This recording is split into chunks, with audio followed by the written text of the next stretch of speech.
All right. Our attendee count is holding steady, so I think we're going to get started. So hello, everyone. My name is Professor Prototype, and I'm really excited today because I get to introduce you to this wonderful man here called Yiping, and he's our co-founder of KidsGlobal as well as IDE Academy. And for today, to start this wonderful event called the Singapore Open Nationals Invention Convention, he's going to give you a taster of what invention education is. So let's get ready to go, everyone. Over to you, Yiping. Thank you, Professor Prototype. Thank you. Welcome, everyone. If we have adults listening in to this, this short session is actually meant for designed for children between 5 to 10 years old. I'm going to share something called the Invention Sprint. I'm going to start this by introducing the concepts of invention and exploring what some of the inventors, who some of the famous inventors are, to get children to understand invention a little bit more. So I'm just going to get started.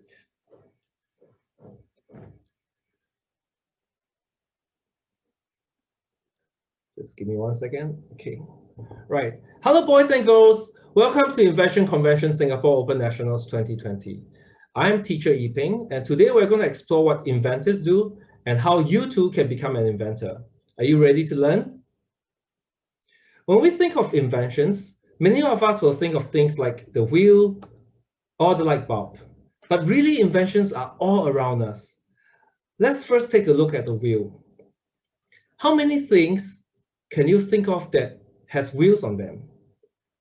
Let's take a look. Cars, bicycles, shopping carts, wheelbarrows, tables, chairs, suitcases, even we even have shoes up there. Basically, wheels are used on things that move people or things around. Now, where else can we find wheels? I'm going to show you 3 examples that are not so obvious, but they have wheels in them. We can find wheels in pulleys, we can find wheels on wells, and we can even find wheels in elevators that we have in buildings. Now, let's take a look at the light bulb. How many things can you think of that has a bulb? Of course, we know we have bulbs in the lights and lamps in our homes, but torches also have light bulbs. Traffic signal lights also have light bulbs in them. So even though we're just looking at these 2 inventions, the wheel and the light bulb, there are many other useful things in our daily lives that were invented from these 2 inventions. Inventions are indeed all around us. They are useful things that can lead to more new useful inventions. So now that we have an idea of what inventions are, let's get to know the inventors. Who are they and what did they invent? Let's look at the light bulb again. Do you know who invented the light bulb? We have 4 people here.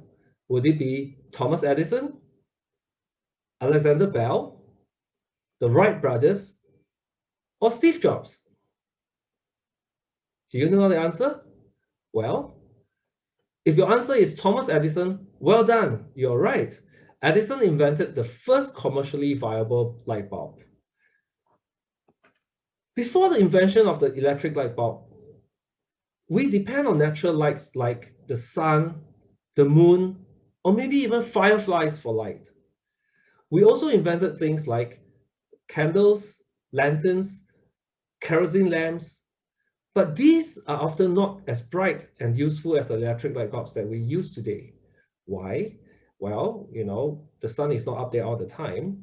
Sometimes when there are clouds, when it's cloudy, it's not bright enough. We can only work, we only have light when the sun is up.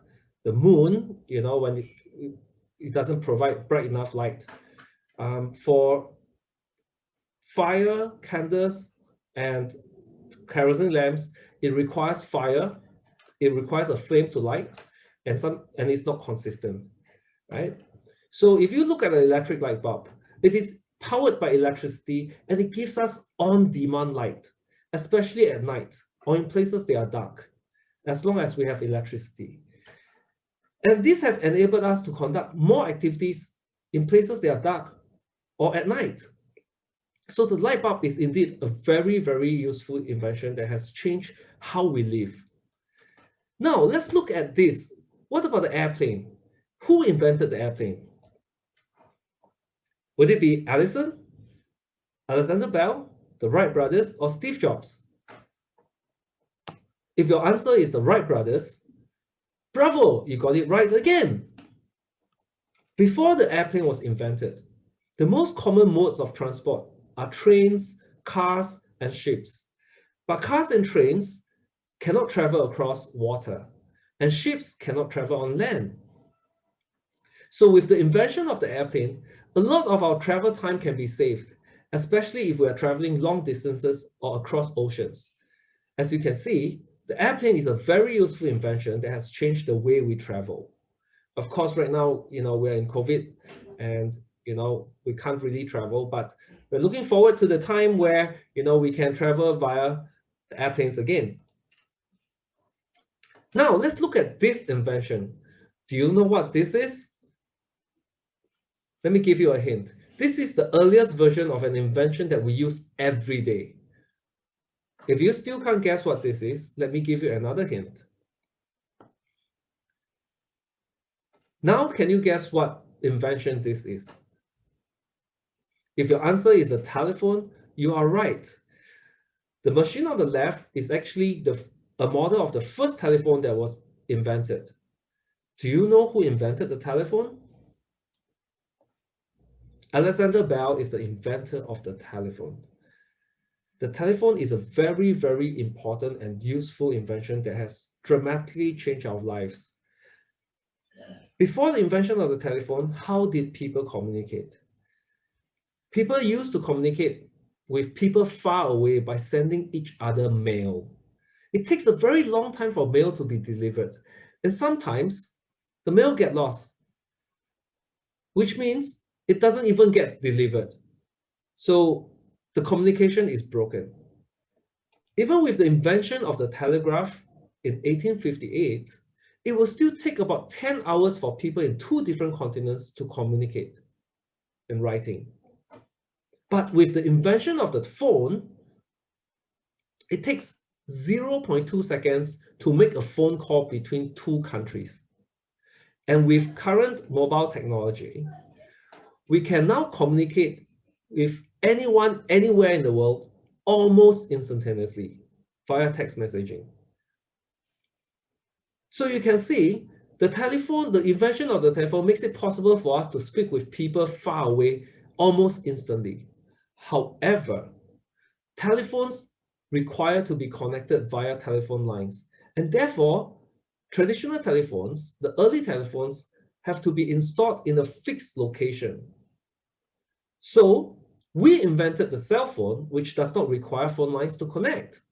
We can take our cell phones wherever we go. And with new technologies, we now not only can communicate, we can now communicate not only using voice, we can also make video calls. And we can see what our friends are doing when we speak with them. Isn't that cool? And finally, we have Steve Jobs. And Steve Jobs, what did he invent? Yes, you're right. He invented the iPhone. But apart from the iPhone, Mr. Jobs also invented the smartphone ecosystem that we have today that made our smartphones a lot more useful. How many things or inventions can you identify or can you find in our phones right now, in your phone right now? Let's take a look. So this says a phone is not a phone, but more. So most phones nowadays will have not one, but multiple cameras that you can take both photos and videos. Phones are also music and video players. You can listen to music, you can watch videos, we can play games, we can read a book, we can surf the internet using our phones. Our phones also have a clock with alarm features. They have calendars in them, they have calculators, we can take notes, and now we can even pay for things using our phones. And every day, more applications for the smartphones are being developed to make our lives easier. So now we have looked at four male inventors and their inventions. Let's look at some female inventors. Do you know who this lady is? Her name is Margaret E. Knight. And do we know what she invented? So I'm just going to show you a video and we'll find out. And number 9 is the flat bottom paper bag. What? A flat bottom paper bag needs inventing. And second, what even is a flat bottom paper bag? Well, here it is. Before this, there was this. As you can see, the old version paper bags were more like envelopes and were very inefficient. It carried less and took more paper to make. A lady by the name of Margaret Knight came along in 1867 and invented the process of making the paper bag that we know of today. Her innovations revolutionized the paper bag industry by replacing the work of 30 people with one machine. Wow! Margaret not only invented the flat bottom paper bag that is superior to the paper bags of that time, she also invented a machine to make them. What a smart lady. And what about this? Her name is Mary Anderson, and she is also an inventor. Do you know what Mary invented? Let's take a look. When Mary Anderson came to New York in 1903, she noticed how drivers that were on the roads there needed to constantly lean out of the car and manually wipe their windscreens. While this may have been a great way to get in some exercise while driving, it was also a quick way to get yourself killed. So Miss Anderson set her mind to inventing what we now know as the windscreen wiper. She patented the invention and presented it to the motor industry, but she was turned down as people didn't believe there was a future for a device. It wasn't until 20 years later that the first car with window wipers that used Mary's basic design came on the market, and the rest is history. Wow, I didn't know that windscreen wipers were invented by a female inventor. Did you? So you can see there are female inventors who invented very useful things too. What about this boy? Samuel is the youngest inventor in Britain.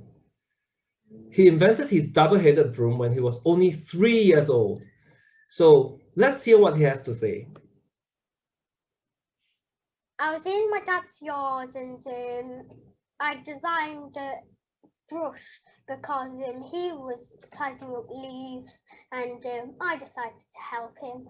Made an invention and my invention was a double brush because I realised that every time you do brushing up, a small amount of it goes and then you have to go back and then every time, and it takes quite a while. So and you have to go back and forwards again and again.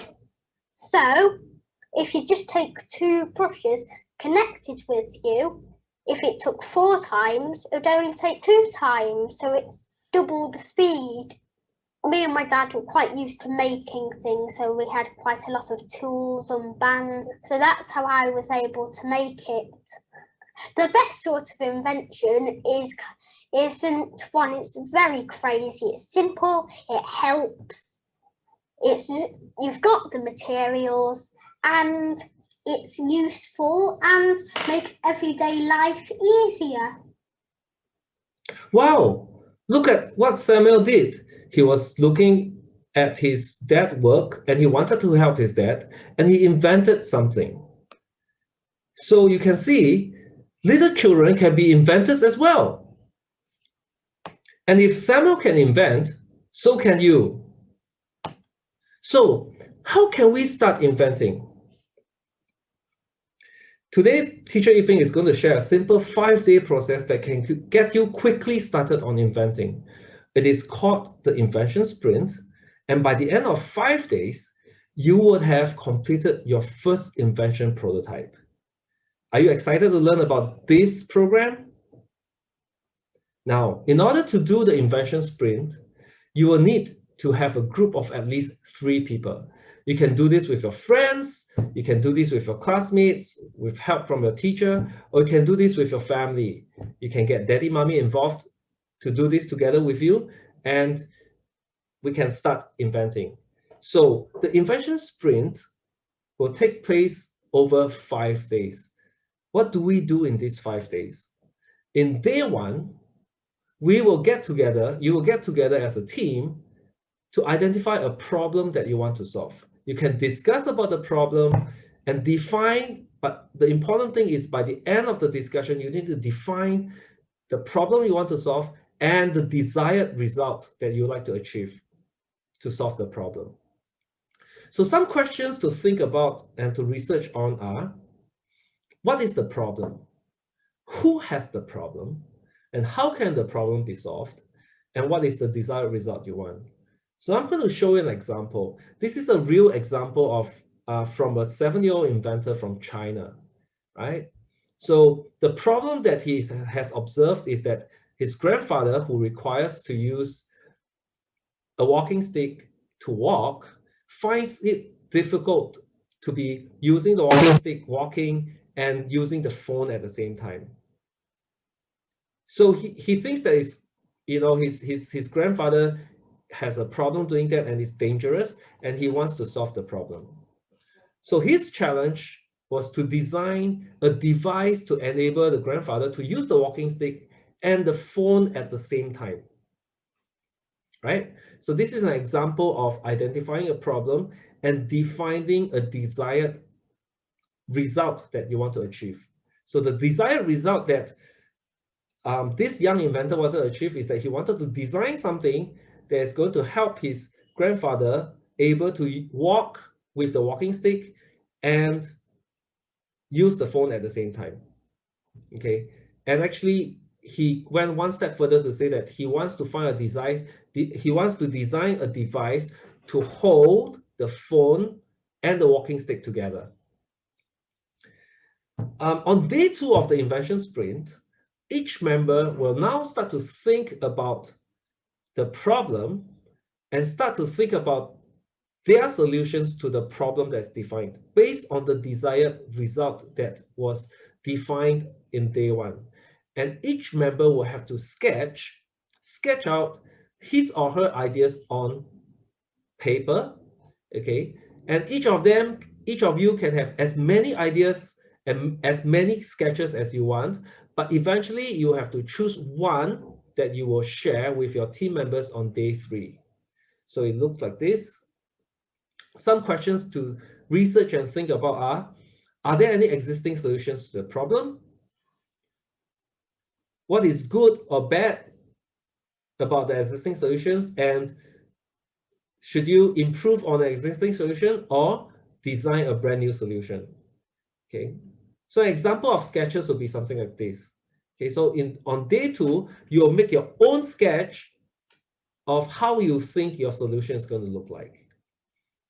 And on day 3, everyone will present their solutions to the rest of the team.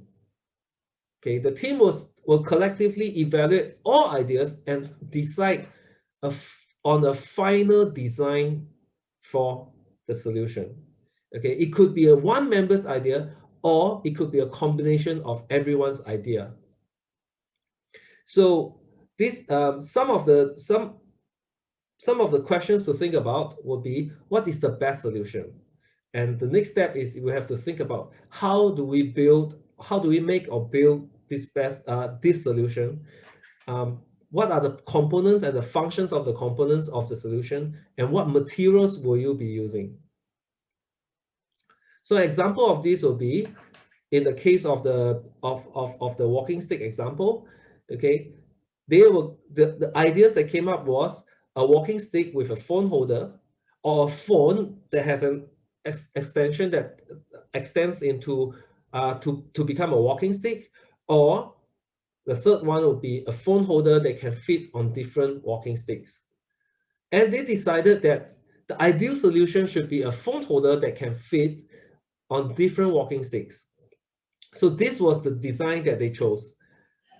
And this is an example of a sketch that they made, the final sketch that they made. You can see that here, they will think about what materials it should be, okay, in order to perform the functions that it needs to perform. For example, this should be made of plastic, because we want it to be durable, we want it to be waterproof. This part is the part where it needs to it's made of it says here aluminum magnesium, okay, because it's easy to distort and it provides strong support. And in this case, this invention, we can wear this around the neck. At the same time, we can tweak this to fit different walking sticks, right? So this is an example of what you do on day 3. And on day 4, this is the fun part. On day 4, you'll be making a prototype of your invention using mock-up materials. Okay, because sometimes this is a 5-day program. We don't have time to buy the actual materials. We will make a prototype using mock-up materials. Okay, you can use paper, cardboard, and other household items to build your prototype. The prototype does not need to work since you may not have all the materials, or you may not have the mechanics or electronics that you need to have. But you will need to know the functions of the different components of your prototype and how they will work in the actual invention. So if you need to do research, you need to talk to your teacher, or you need to talk to your parents, how do I make this move? And your parents will help you Google or do some basic research, but you need to understand how it works. Okay, you also need to specify the actual materials that you want to use, whether these materials actually exist or you have to create a new material. And it's fine, we're making assumptions at this juncture, but we will make a mock-up prototype. And a mock-up prototype will be made using household materials and tape, right? And on day 5, finally on day 5, you will present your final prototype to a group of people. You will need to present your final prototype to your group, and then you'll need to identify a group of people outside your team to present to. If this is done in a classroom environment, you can present to the rest of the class, but ideally, you should be looking for people who would be potential users of the product. Okay, you will show them your prototype and explain how your invention will work to get their feedback. And once you have completed that, you have gotten feedback, and you will now review and refine. You review the feedback to refine and improve on your invention design before you actually send it for actual production, or before you actually make it with actual products. So these are the 5 steps over the 5 days of the invention sprint. Okay, and you have, when you finish this, you have completed your first invention prototype, right? And you are ready to make a working prototype with actual materials. Okay, so I've just described how the invention sprint works and how you can do this over 5 days in a small group with your friends, with your classmates, or with your family. Okay, if you are younger and you need help, you can get the teacher or your parents to be part of the team to help you with this. Okay, but you have just learned how to invent using the invention sprint, right? So you're almost ready to start inventing. Now, before you start, teacher Yiping is going to share some tips for you would-be inventors from a superhero inventor. Do you want to guess who he is? I'm going to show you. Do you know who he is?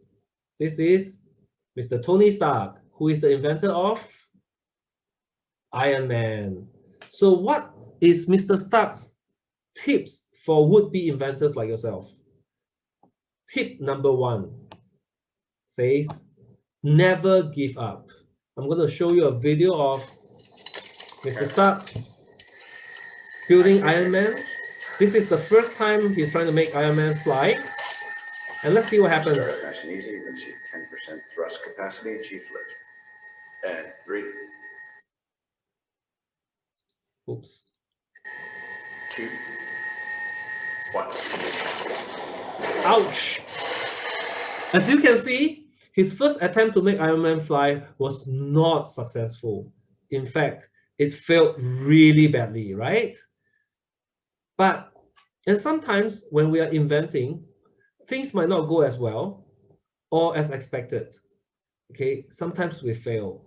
Okay, but always remember, when we fail, it is our first attempt in learning. And we can learn from our mistakes. If we just keep trying and learning from our mistakes, we will learn how to overcome the failure and eventually succeed. So let's see what happens. Day 11, test 37, configuration 2.0. For lack of a better option, dummy is still on fire safety. If you douse me again and I'm not on fire, I'm donating you to City College. All right, nice. So this is day 11. Seriously, just going to start off with 1% thrust capacity. In 3, 2, 1.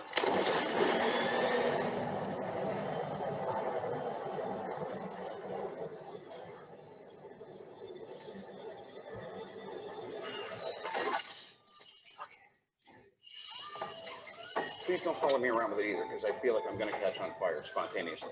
Just stand down. If something happens, then come in. And again, let's bring it up to 2.5. 3, 2, 1. Right? And you can see that it got better. Okay. But was it a complete success?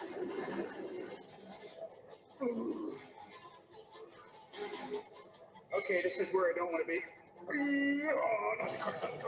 Right, so you can see that, you know, despite having tested this many times and it's day 11, you know, it got better, and eventually we know that he succeeded in controlling flight for Iron Man, right?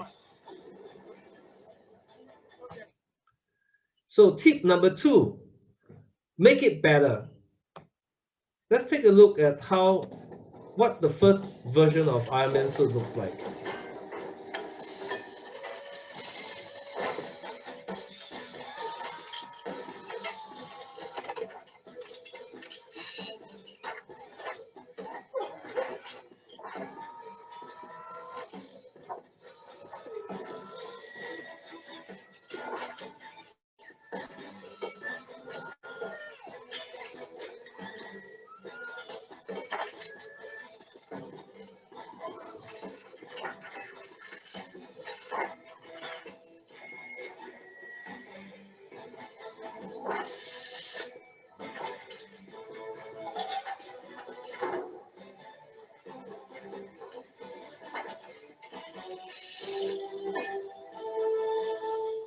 So you can see this is the first version of the Iron Man suit, and he needs to wear the suit using machines. But Tony kept thinking and inventing new ways to put on the suit, and let's see what he came up with. This is his second version of the Iron Man suit that he invented.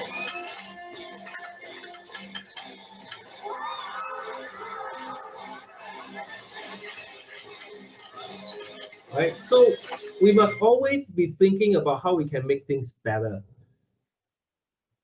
This is, I don't know if this is too small for you. And you can see, you know, we have seen the very early version of the telephone that was invented. And to the mobile phone that we have right now, you can see that, you know, it is because we keep thinking of how to make things better. So tip number 2, make it better. And tip number 3 is keep inventing, right?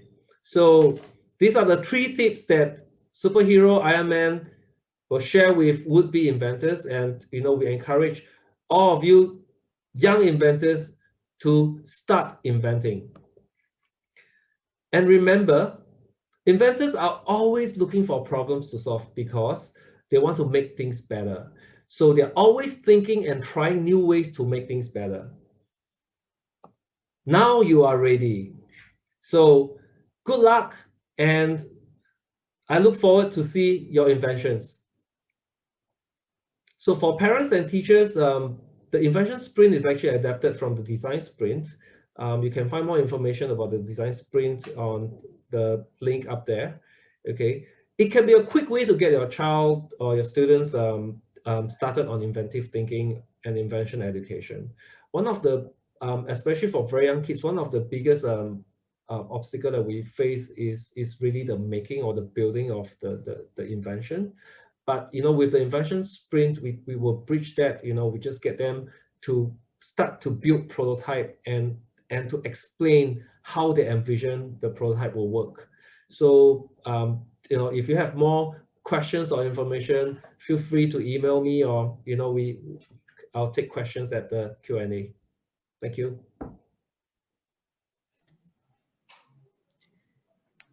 Hi, great. Thank you so much for sharing, Yiping. I think that was a really interesting and really quick taster to Invention education. So, as you just said, yes, we're going to jump right into this Q&A session. We've got a couple of questions over from our Q&A, so I'm going to I'll direct them straight to you, Yiping. So our first question, I think you've kind of covered it, but this person wants to know, how do they start their invention journey? Does it have to be with a program like the Invention Sprint, or could anyone, just off the top of their head, decide to become an inventor? So there is a process to inventing. There's a 7-step process to inventing. What I've shared today in the Invention Sprint, basically, we condense it into a 5-step process. I've skipped the actual build, right? So to answer your question, you don't have to do the Invention Sprint to get started. You just need to understand the basic principles behind it. But the Invention Sprint or the STEMI process would be a more structured way to get started for a young or for a new inventor. That sounds great. Yeah, I think we all could benefit from having some structure just to get us kick-started. So that ties into this person's next question. I think since you mentioned about getting started from a young age, is there an age limit to inventing? Do you have to only be a child, or can say if my mom wants to start inventing, do you think that's possible too? Well, we have seen a 3-year-old invent something. I'm not too sure how old is the oldest inventor ever recorded, but why should there be an age limit on this? So I really don't see. I think that, remember the last tip is to keep inventing. And I think that, the human race is where it is because of our inventiveness, right? So I encourage all of us, it's not just children. I think all of us should always be, inventing or reinventing even ourselves. That's so true. Yes. Even, I think reinventing, like during the opening ceremony, I found out about how the Fort Canning Arts Centre, even places can be reinvented into new things as well. So that's such a wonderful way of looking at things. Yeah. So you shared about how you've kind of condensed, the Invention Sprint into 5 steps or 5 days. We've got a question asking if this process can be done faster than 5 days. Of course. Well, if you look at the original design sprint, that it was really designed for corporates, for team building, to do problem solving, right? And it's done over 5 days because it allows time for the team to do the necessary research, right? So if you are very seasoned, or if you're for lack of time, or if you put it in the context of just getting in this case with young children, just getting them interested, maybe running it for a full day might be too long, right? So what I suggest is this, you will break up the thing. Just get them into the mode of always being observant about everyday life, looking for problems, right? And then, so for example, day 1 is problem definition. As soon, so you can just break it apart. You can make it shorter. Do it multiple times. So you want them to get into routine thinking. Every time they see a problem or they see something that upsets them or bugs them, they start thinking about solution, right? And so the real output that you want out of, for example, day 1 is that they get into that mode. They're always on the lookout for problems. They don't take it for granted that, it's a problem and I don't have to deal with it. It's like that, right? And then they'll start thinking of and then as they acquire more and more skills, then the skill set is really to how to define the problem specifically, so that you can be thinking about a solution. So these are the things that back to your question, there's really no rule that say that you need to run it over 5 days, or you need to do it in 5 hours. Sure. I think what you share is really interesting, and it's having that mindset shift and not just working on that one project and just thinking only that. It's always tackling and having that constantly inventive mindset, which I guess ties into another question someone has. Is they ask, I think, and also you shared similarly in this 5-step program, is what if I get stuck on one step? What do I do? Well, so I think that my answer, okay, I don't know if this is the right answer, but one of the things that I'm very passionate about, and I really hope to instill in especially young children, is learn how to get help. Right? Sometimes if you get stuck, the first thing that you need to do is to ask for help. Okay, I learned this the hard way. We are always we are always taught to have to know the answer, and when we get stuck, we get very frustrated. Okay, and I think that one of the things that you can that invention education is very good for is that you start to teach them real skills in life. What happens if you get help? What happens if you get stuck?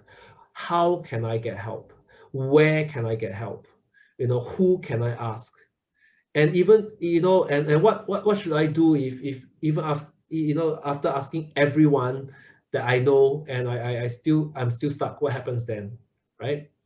So I think that if you get stuck in one step, keep trying. Back to the tips that we have, right?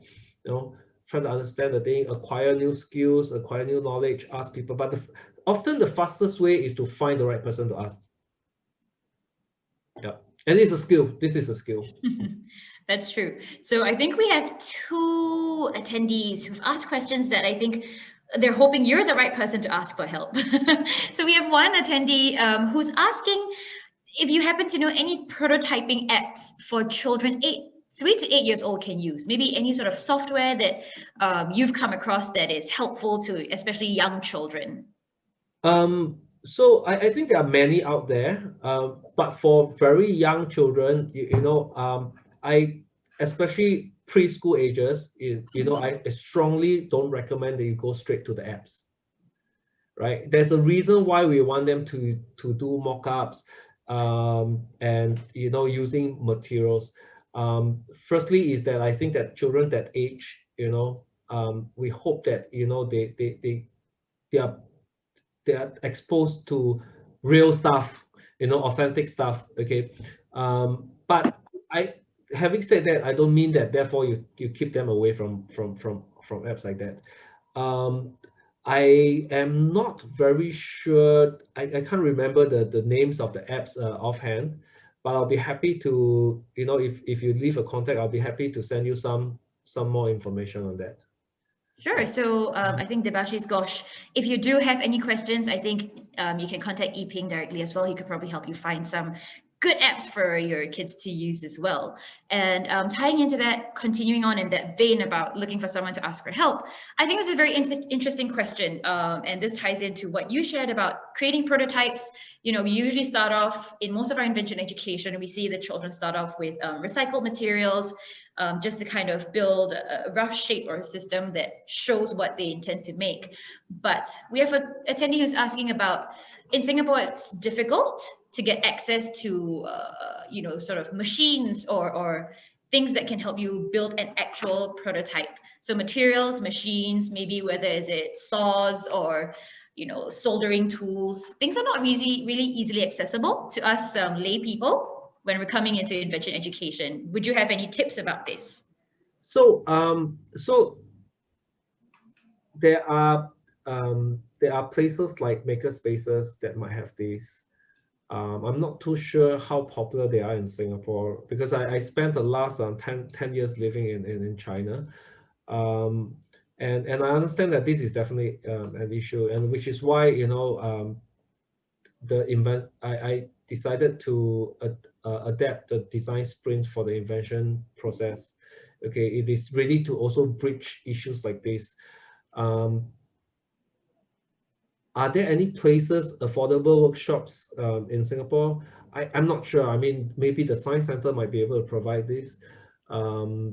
I think that, you know, if you are going to have exercises like this at home, then, you know, we run a preschool in China. You know, we can't have all the materials. So I'm going to turn it the other way around. I want to share with everyone that, you know, sometimes, you know, one of the things that we can use invention education to teach is that sometimes we need to work within our constraints, right? So now you have a problem. Okay, I don't have access to workshops or machines. Okay, I have a video to I have another video that I can share. It's about a young boy who doesn't have an arm, and he has Lego, and he used Lego from 9 years old. He used Lego to build, you know, his arm. Okay, from 9 years old, he built a few versions of it, and by the time he was 18, it was a fully functional one. Wow. So this is what I mean. I mean, you know, there are many case studies of inventors around the world who are really creative about inventions because of the lack of resources, right? So this is also the reason why I think that, especially for most of us, I mean myself especially, you know, we come from Singapore, you know, in general we are you know, we have access to a lot of things, you know. I think that, you know, one of the things that we need to do is to start to think how, you know, in the absence of all these, you know, how we can creatively solve these problems. Yeah, but no, to answer your question, I have no idea where we can find cheap workshops. Sure. But this is not a problem with Singapore. You know, we've been in the US and we have students telling us the same thing. You know, the parents were literally, you know, bringing their inventions to workshops to make for them, for the kids.